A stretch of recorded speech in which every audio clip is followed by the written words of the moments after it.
असी छाछ जमाल जनी पीती पिक अपर आगा चोथी सूर धनी के सिक हड न भगन हिक पसण धारा फिरी जी हुस्न जी खाई ॾिसी जन पिक पीती उन्हनि जो सूर अॻे खां अॻिरो थी वियो सूर सिक में तब्दील थी वियो पोइ पिरीअ जे पसण खां सवाइ हिकु पल बि आराम न आयो उन्हनि खे पसी छाछ जमाल जी हुस्न जी घणाई ॾिसी छछो हुस्न ॾिसी हद खां वधीक हुस्न ॾिसी अचो त थोरो ॿाहिरि चकर हणी अचूं पोइ था ॻाल्हि खे सम्झूं हर इंसान रोज़ानो केतिरनि इंसाननि सां मिलंदो रहे थो उन्हनि मुंहिंजा के बुछड़ा के कोजा त के क़ाबिल क़बूल सूरत के थोरा सुना त के हसीनो जमील के बेहद हसीन त के वरी सूंहं जा समूंड रोज़ानो थींदड़ कोजनि सोहननि चेहरनि जा नज़ारा इंसान जे अंदरि सूंहं जी हिकु हद लिमिट मुक़ररु कनि था जेके चेहरा लिमिट यानी हद जे अंदरि नज़र अचनि था उन्हनि खे ॾिसी अंदरि मां को आवाज़ु नथो निकिरे यानी का महसूसात फीलिंग नथी उभरे पर जीअं ई उन हद मुक़ररु खां वधीक सूंहं वारो मुंहुं ॾिसिजे थो त अंदरि मां हिकु नंढड़ी रड़ निकिरे थी ऐं फीलिंग्स उभरनि थियूं हर इलाइक़े जे हुस्न जा मयार पंहिंजा आहिनि इहा ॻाल्हि बि यादि रखणु घुरिजे पोइ अहिड़ी सूंहं जेका हद खां घणो वधीक ॾिसूं था त एतिरियूं वधीक अंदरि मां फीलिंग्स उभरनि थियूं रड़ियूं निकिरी वञनि थियूं जेतिरी सूंहं एतिरी वॾी रड़ पोइ जॾहिं को सूंहं जो समुंड ॾिसिजे थो त रड़ खां कमु अॻिते निकिरी वञे थो यानी रड़ दॿिजी वञे थी जंहिंखां पोइ बेअख़्तियारी लॻी वञे ईअं खणी चइजे त पंहिंजो पाण मथां हू वस विञाए वेहे थो पंहिंजे हथनि मां बि निकिरियो वञे पाण ई आम लफ़्ज़नि में इहो त हू इश्क जे जबल हेठां चिफाटिजी वञे थो जंहिंखां पोइ बेख़ुदी बेअख़्तियारी देरो ॼमाए थी हाणे हू ख़ुदि बेअख़्तियार थी वियो ऐं बेख़ुदी बेअख़्तियारी जो ॿियो नालो ई त इश्क आहे मथे रुॻो लफ़्ज़नि जी माना ॾिनी पर मथे शहर में हिकु अधु जुमिलो अहिड़ो आहे यानी जनी पीती पिक जंहिं ज़हन में केतिरा ई सुवाल उथारिया आहिनि अचो त हिन जुमिले खे सम्झूं पिक जो मतिलबु आहे थुक या जेको पाणी ई हूंदो आहे वात अंदरि लुआ जाॻे सिंधी लुगात इहो लिखियो आहे वात जो लसदार रस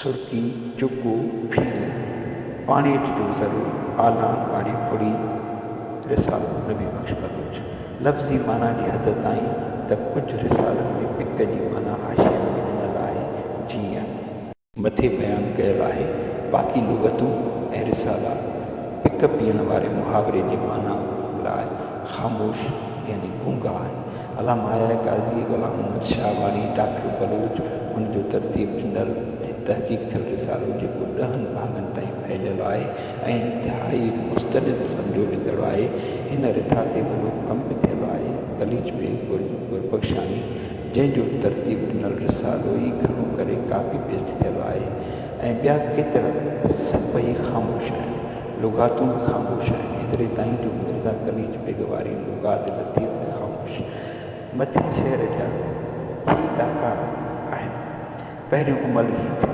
पसीन छाछ जमाल पोइ छा थियो उन जे नतीजे में जनी पीती पिक पोइ छा थियो उन जे नतीजे में अपर आगाह थियो सूर तनी के सिक ऐं आख़िरी तौर हड न भॻनि हिकु पसंदि धारा पिरीअ जी लतीफ़ साईं फरमाए थो त हुस्न जी घणाई ॾिसी पंहिंजो पाण मथां अख़्तियार विञाए उन मथां आशिक़ थियण खां पोइ पिरीअ जी पिक पीती सवाल आहे त पिरीअ जी पिक कीअं पी सघिजे थी थुक यानी वात वारो लुआ उछलींदो आहे त गिरे वेंदी आहे दिलि ख़राबु थींदी आहे उहा उछलायल पिक थुक भली पंहिंजी ई छो न हुजे सिंधीअ में केतिरा ई पहाका उन लाइ चयल आहिनि मिसाल तौरु उछलायल थुक बि अदा कई चटी आहे उछलायल थुक त कोन चटिबी अदा तूं उछलायल थुक चट त मां पंहिंजो गिले तुंहिंजे मथां जेको मुंहिंजो रहियल हिसाबु आहे वापसि वठां वग़ैरह वग़ैरह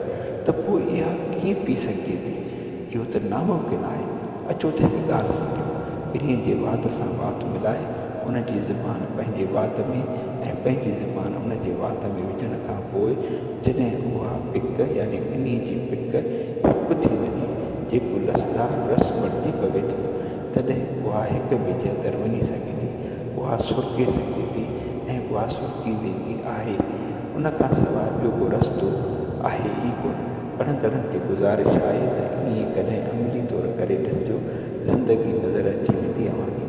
अचो त इहो ॾिसूं त इहो मुमकिन आहे, छा इहो थींदो आहे, छा इहो थी सघे थो।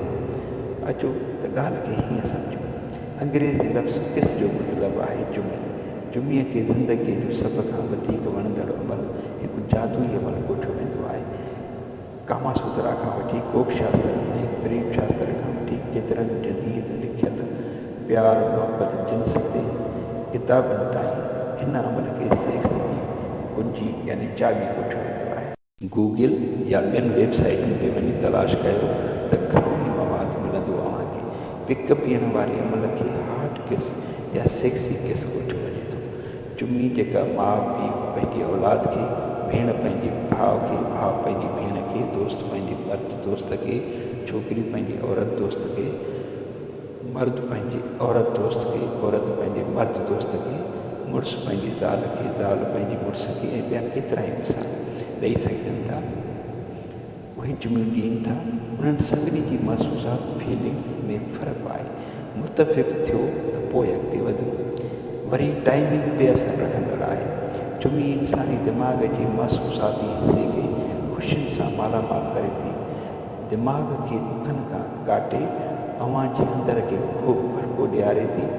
अव्हांजे ॿिए साथी पार्टनर खे अव्हां सां जोड़े थी। उन्हनि जो वधंदड़ इस्तेमालु ॿिनि खे हिकु कंदो रहे थो ऐं आख़िरी दौर हिकु करे छॾे थो। हिकु जुमी पंहिंजे कंहिं अहिड़े दोस्त सां अव्हांजे रिश्ते खे मज़बूत करे छॾे थी जेको रिश्तो अॻु एतिरो मज़बूत कोन हो। इंसानी ब्लड प्रेशर खे कंट्रोल करे थी वग़ैरह वग़ैरह। हीउ जेको कुझु लिखियो अथमि इहो वेबसाइट्स ते मौजूदु साइंसी तजिया आहिनि जेके फ़िलासफ़ी वारे इल्म सां परखी ऐं परवड़े सघजनि था। हिते इंतिहाई मुख़्तसिर तौरु यानी हिकु सेकिड़ो ब्रेकेट असांजो सदाईं इहो अलमियो रहियो आहे त पंहिंजी ॻाल्हि समाज जे मुक़ररु कयल हदुनि ग़ैर क़ानूनी या क़ानूनी में रही करे कंदा आहियूं। पोइ तोड़े जो उहे हदूं यानी अॼु जूं ग़ैर क़ानूनी ग़ैर इख़लाक़ी सुभाणे जूं क़ानूनी इख़लाक़ी थी पवंदियूं आहिनि ऐं अॼु जूं इख़लाक़ी क़ानूनी सुभाणे जूं ग़ैर इख़लाक़ी थी पवंदियूं आहिनि। ब्रेकेट वर ॾिनल आहिनि। दोस्त पढ़ंदड़ उहे चङे नमूने सम्झण ऐं सम्झण लाइ सिखण लाइ कंप्यूटर जी मदद हासिल करे सघनि था। पर इहो सभु लतीफ़ सां इहो छो चयो? सवाल इहो आहे। उनखे ॼाणी वाणी इस्तेमालु कयो अथई या जुमिले जी ब्रेक रवाईअ लाइ कयो अथई? छा ही सभु उन जे दौर में को अहिड़नि अमलनि जो तसवुरु हो या इहो सुवाल त लतीफ़ साईं इन सोचंदो माण्हू हो? छा उन जे ज़हन में वाई माना ऐं मतिलबु हो? इहे सुवाल ऐं ॿिया केतिरा ई सुवाल असांजा दोस्त पढ़ंदड़ करे सघनि था। असां सभु कुझु इख़लाक़ी बाबतुनि जा बाबत आहियूं। के हरू भरू जो के पाण मथां भरियल।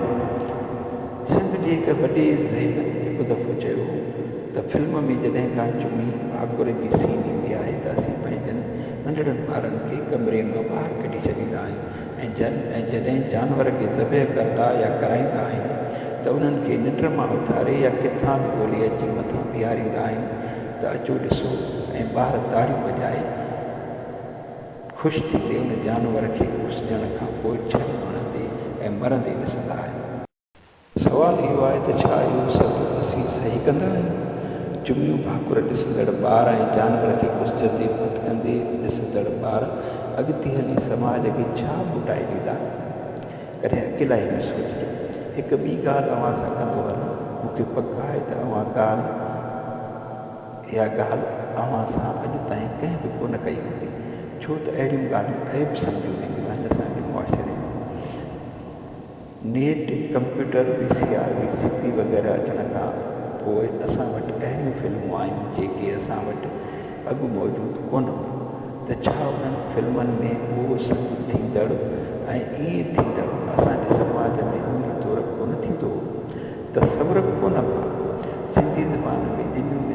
ॻाल्हियूं ते कॾहिं सभिनी ॻाल्हियुनि ते कॾहिं गौर कयो।